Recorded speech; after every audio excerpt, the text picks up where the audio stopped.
In this video, we're going to continue in the Scout Pillar in AGI Compass, and we're going to continue from our last video where we set up our basic Scout record by adding our fields and looking at the types of observations we could add. In this video, we're going to add each of our observations, show how this can be done easily and quickly across multiple fields, insects, diseases, and also the available options to you once your Scout record is completed, like being able to one-click email the PDF report to multiple email addresses, or view the map to view where your observations are, and even a way to track your way back to those.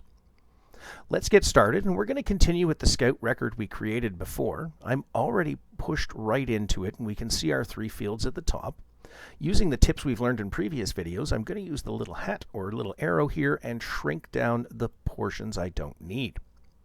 Here we're at our first available observation, weather soil. Now, Compass is a fantastic scouting program in the fact that it's not going to give you blank spaces on your PDF report. And what I mean by that is, let's say on this Scout record, we didn't do a weather soil observation for any of the fields that we've got attached.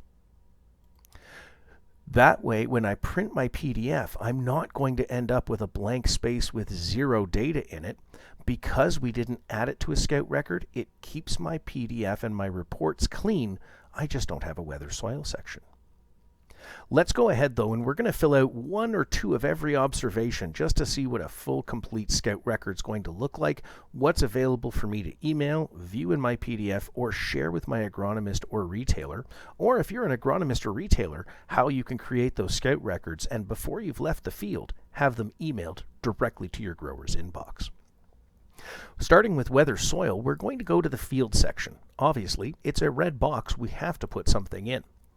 Here you can see I can select one or multiple fields, and we even have an all fields checkbox if this observation is going to be the same across all three fields. I do want to caution you, however, if you select three fields here, all the remaining data is going to be replicated or duplicated across those three fields as identical. But I do have some ways to show you how to change just some small details and still make it fast and simple. Let's say it's the same across all three, and you'll see the rest is optional information. So if today I was just going out to collect what the soil temperature was across those three fields, that's all I have to add to complete my observation. Different than other scouting programs that force you to put in the data you're not concerned about to get to the piece you are. But let's go ahead and fill out a complete observation. Well, the day I went out, it was 18 degrees outside. The moisture humidity was sitting around 22%. My soil moisture was somewhere around 25%. Field capacity is how much of the field could you plant in realistically when you did the observation. In this case, I've got about 99%. Determined by, and you'll see in the pop-up box there, enter a description of the equipment you use to capture your soil data. This box was specifically designed for you to put your weather station or soil probe information in, so you know exactly which company produced it or the details you got from it. However, you could use this box for anything you want. Let's go ahead and we're going to put in that was a Davis soil probe. And now we're presented with the option to geotag my location. Where did I see this weather soil observation? Now again, I want you to keep in mind we have three fields selected. So clicking the globe icon's only going to give me a single georeference point.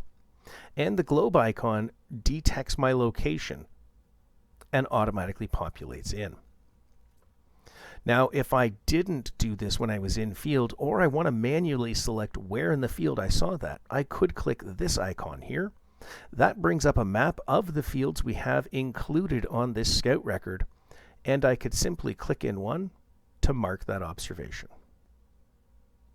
Let's go ahead and click Add and see what happens with our multi-field selection. As I indicated, the details would be the same across all three. For example, though, let's say field 4, the outside temperature was slightly higher and our soil moisture was slightly lower. How could I deal with this? Quickly and easily, I could remove this field, and this is also pertinent if you made a mistake when you're doing the Scout record. How do I correct my information? Click the red X next to the field that you want to change. you'll notice all the data or information has now been driven back up into the entry boxes, which now allows me to correct for this single field. It was 19 degrees and our soil temperature or moisture was 23. I also want to change the georeference point from the identical one that was marked for field 3. Let's go ahead and I'm going to click my map, or field 2 is where we originally designated it. I want to mark that in field 4. So I'm going to find my field 4 here. There we go, and mark my observation. Add, and now you can see it's taken the new details for that single observation. Let's keep working through the Scout record and quickly add some other observations so you can see what a PDF and options are available to you once a Scout record has been created. We're going to work on our crop observation box now, and we're going to follow the same principles we did in weather soil, and we're going to select which field or fields this applies to. In this case, this observation only applies to fields 1 and 2 because we're growing the same crop. I can pick my crop type here, and what doing this is going to do for you, it's going to change the available built-in staging that we already have preset for the different crop types. Let's click quickly and we'll see what those look like. So for generic, here's our built-in crop staging. If we went to canola oilseed, there's our built-in crop staging. Corn, beans, cereal, palm fruit, grapes, and forage. Now, Compass also allows you to choose whether you want to use the built-in crop stage, or through the list management portion of Compass, you can build in your very own custom crop staging. So we could still select the crop type, but this time, instead of using the built-in, I want to use my custom crop stages that I built in. Once I select my custom crop stage, you'll notice I can no longer select from the built-ins. This would apply as well. If I picked the built-in crop stage, I would not be able to pick the custom.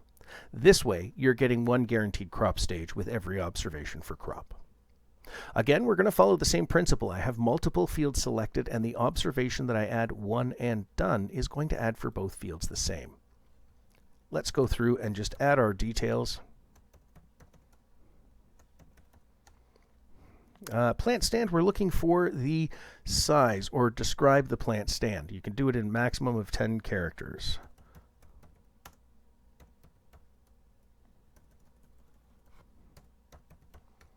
Seeding depth, we're looking for the inches in seeding depth. We went 3 inches deep on this seeding. And our expected yield. What is our expected yield for the current crop? This could change as you're doing Scout records throughout the season, and you can run some metrics to see how that's changed as you've done different activities in the field. In this case, we're expecting about 72 bushels an acre. Root development. Describe your root development up to 10 characters. General appearance, describe your crop appearance. And physical soil stress. Is there anything that's impacting this crop?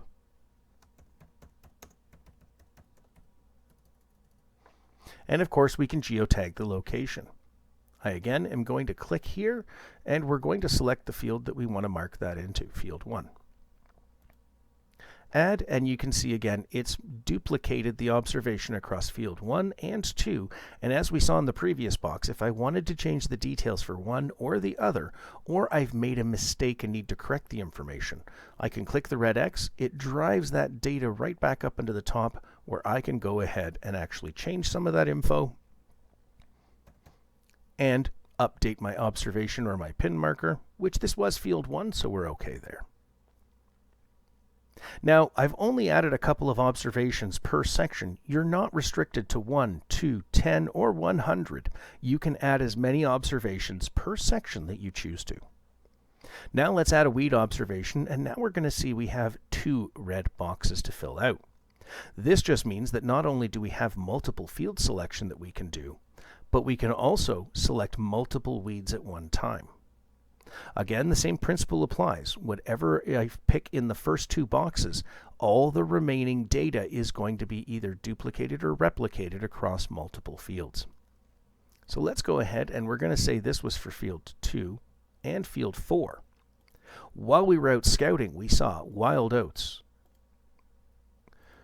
we saw burdock, and we saw cleavers. This saves me some time of having to add multiple observations, or 3 per field. That would be 6 separate observations. But doing it this way, selecting 2 fields and 3 different weeds, I can do it as one click. Again, the severity and potential, or severity and stage, is going to be replicated across my 2 fields now, and each of the 3 weeds that we pick. Now we're also presented with a comment box, and this gives you up to 400 additional characters that you can type in with your observation.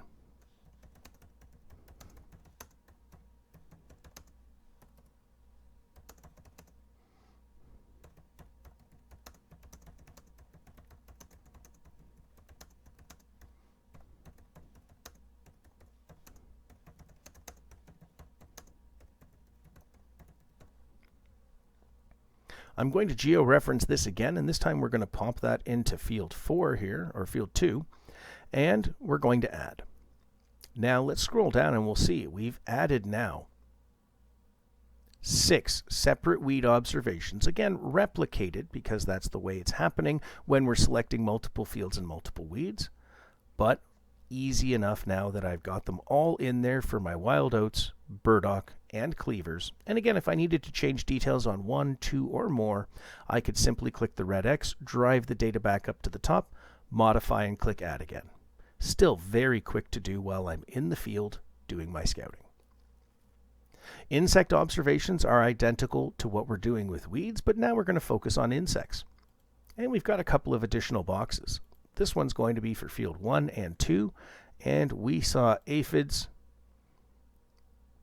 leafhoppers, and some thrips.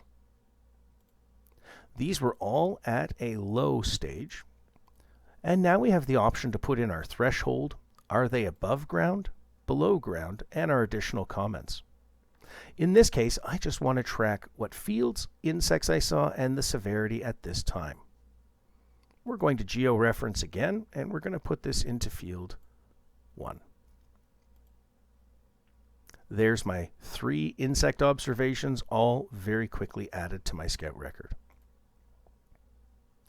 Now, disease observation is identical again to weed and insect observations with a couple of additional boxes. Again, we're going to select our field or fields that we saw these weeds in, and be presented with the opportunity to select multiple weeds. Most of the data I'm putting in here is just for demonstration purposes and not reflective of something actual on my farm.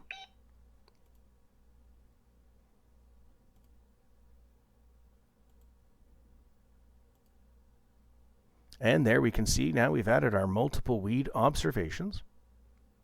Now we can go ahead and choose whether or not we want to use the general comments box, and again the same metrics apply. If I select multiple fields and click Add, it's going to add the same general comment across those multiple fields. This can be especially handy if the included data box up above is not enough for the 400 characters for your additional information. You could type more in here.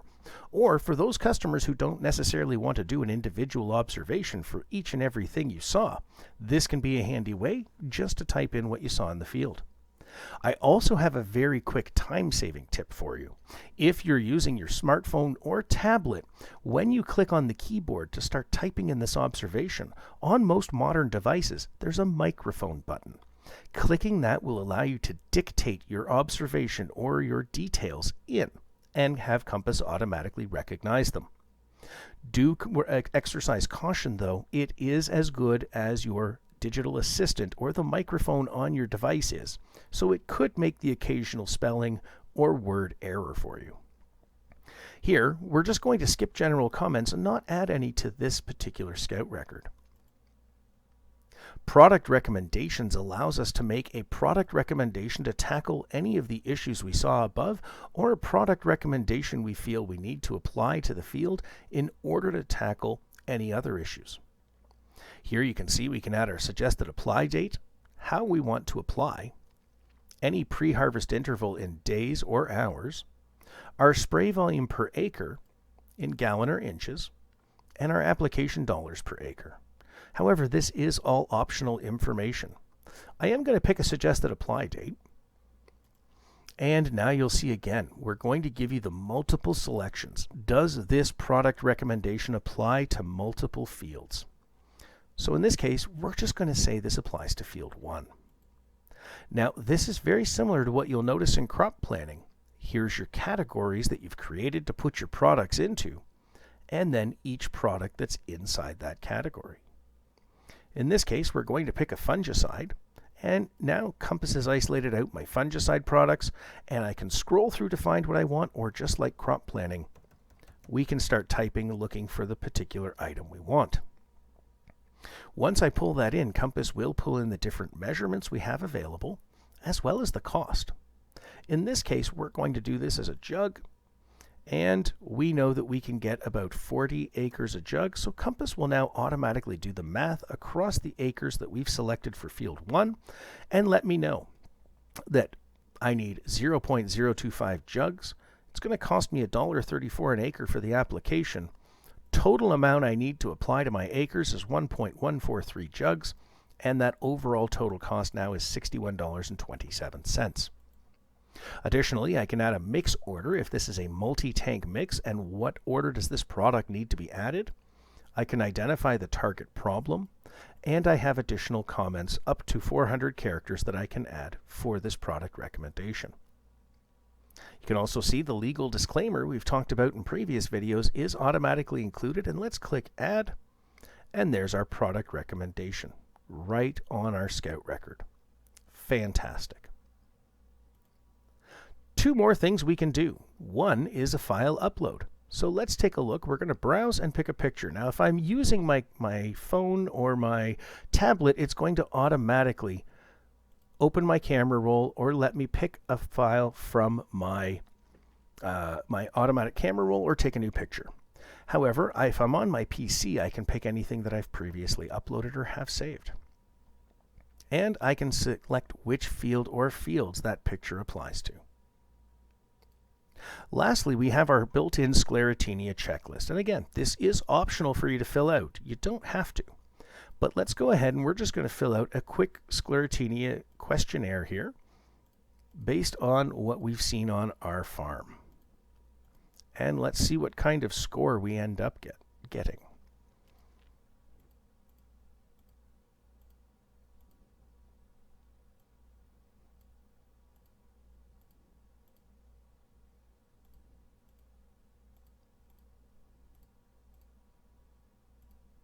And we're going to calculate. Our score is low enough that a foliar fungicide is not recommended.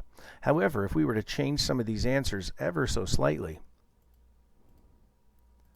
we may end up recalculating, and now we actually got a lower score, even better.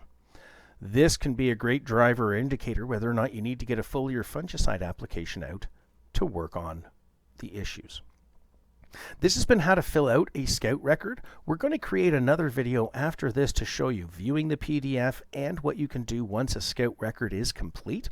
Thanks for watching, and as always, if you require more assistance than this video is able to provide, I highly recommend you contact your AGI Compass support representative at 1-866-278-9530 and book an online session today. Thanks for watching, and have a fantastic day.